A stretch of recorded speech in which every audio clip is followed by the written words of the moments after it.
زن و شوهر با هم خصومت و جنجال کردند.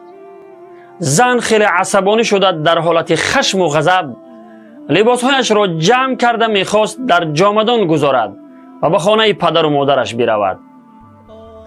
مرد وقتی فهمید که زن رنجیده است و میخواهد به خانه پدرش برود، پیش دستی کرده به همسرش چند کلمه زیبا گفت و بعد از آن با لبخند شیرین پرسید: چی کار کرده ایستاده ای؟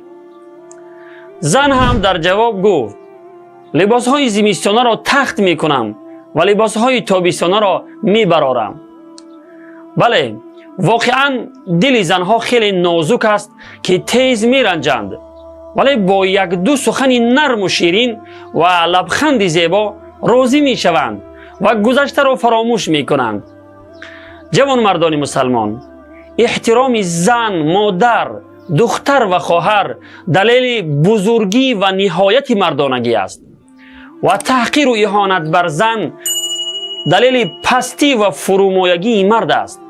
احترام و قدردانی کردن از همسر نشانه زن کلانی نیست، چطوری که می‌فرمایند: ما اکرمهن الا کریم و ما اهانهن الا لئیم.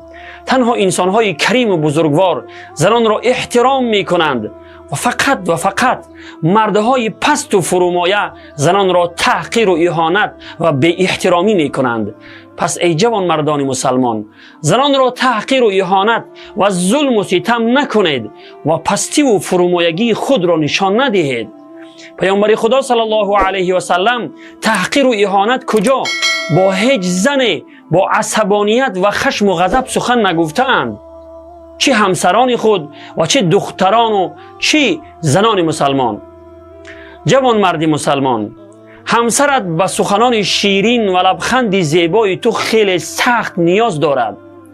پس از کمبودی های همسرت درگذر و با پیروی از جناب رسول الله صلی الله علیه و سلم با لبخند زیبا و سخنان شیرین و رفتار نیکو دل همسرت را شاد کن و هرگز او را نرنجان.